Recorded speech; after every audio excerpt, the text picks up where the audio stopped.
This is the most baffling unsolved mystery in aviation history. A man hijacked a plane, took the money, and vanished into thin air. Who was D.B. Cooper? Imagine boarding a commercial flight with a briefcase. You sit quietly. You order a drink. Then, halfway through the flight, you hand a note to a flight attendant. The note says you have a bomb. A few hours later, you've collected $200,000 in cash. And parachuted into the darkness. Never to be seen again. More than 50 years later, the mystery remains unsolved. Who was D.B. Cooper? Did he survive the jump? Or did he disappear forever into the wilderness? This is the greatest unsolved skyjacking in American history. And it all began on a rainy afternoon in November 1971. November 24, 1971. The day before Thanksgiving.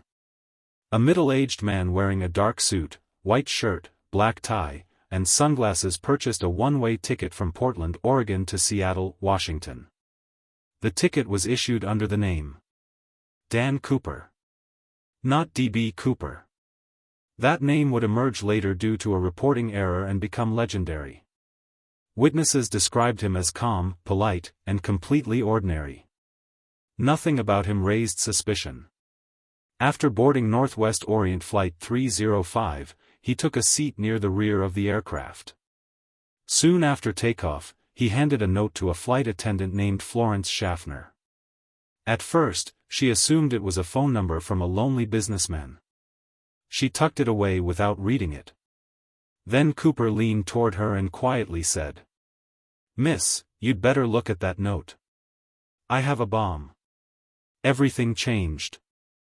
The note demanded $200,000 in cash, 4 parachutes, and a fuel truck waiting in Seattle. To prove he was serious, Cooper briefly opened his briefcase. Inside were red cylinders, wires, and what appeared to be a detonator. The flight crew immediately contacted authorities. As the plane circled above Seattle, the FBI and local police scrambled to gather the ransom. Passengers had no idea what was happening. They were told there was a minor mechanical issue. Meanwhile, Cooper remained astonishingly calm. He ordered another drink, smoked cigarettes, and chatted casually with the flight attendants. Hours later, the aircraft landed in Seattle. Authorities delivered the money and parachutes exactly as requested. Then something unexpected happened. Cooper released all 36 passengers. But he kept the pilots and a few crew members on board. His next move would make history. After refueling, Cooper ordered the plane to take off again. His destination? Mexico City. But he had very specific instructions. Fly low. Fly slow. Keep the landing gear partially deployed. And leave the rear staircase accessible. The Boeing 727 had a unique feature. A stairway that could be lowered from the back of the plane while in flight. Few aircraft had this capability. At approximately 8 p.m., the plane was flying through darkness over the Pacific Northwest. Rain hammered the aircraft. Winds reached dangerous speeds. Visibility was almost non-existent. Then the crew noticed something unusual. The aircraft suddenly pitched upward. A change in pressure suggested the rear staircase had been lowered. Somewhere below, forests stretched for miles. Mountains disappeared into clouds. And in those terrible conditions, Cooper jumped. With $200,000 strapped to his body. No one saw him leave. No one heard him land. He simply vanished into the night. The FBI launched one of the largest investigations in its history. Hundreds of agents searched forests, rivers, and mountains. Military aircraft scoured the region. Thousands of potential suspects were investigated. But there was one major problem. No body. No parachute. No definitive evidence. Nothing. Many experts believed Cooper couldn't have survived. The weather was brutal. He wore a business suit instead of proper gear. And the terrain below was incredibly dangerous. Yet others argued something different. Cooper seemed knowledgeable. He understood aircraft operations. He knew about the Boeing 727's rear staircase. Perhaps he had military or parachuting experience. Maybe this wasn't a desperate gamble. Maybe it was a carefully planned escape. Then, nearly 9 years later, the mystery took another bizarre turn.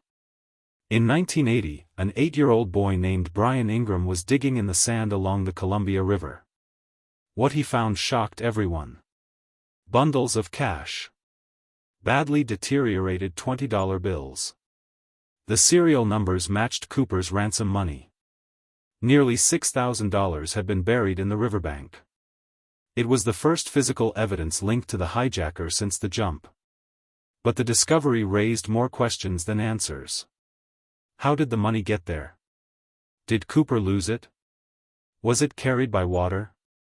Or was someone trying to send a message? To this day, no one knows. And no additional ransom money has ever surfaced. Over the decades, dozens of suspects have emerged. Former soldiers.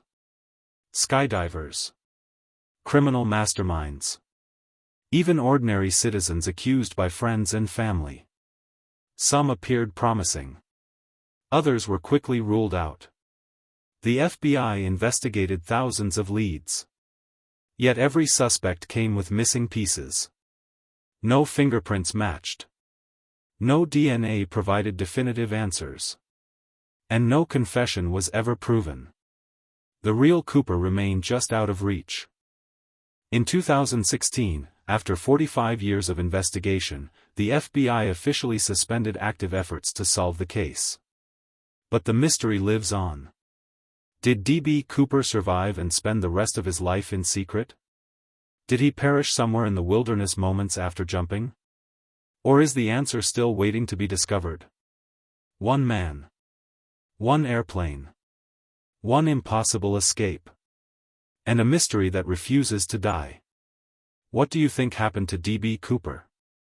Let us know in the comments. And if you enjoyed this story, don't forget to subscribe for more unsolved mysteries. Because sometimes the truth disappears without a trace.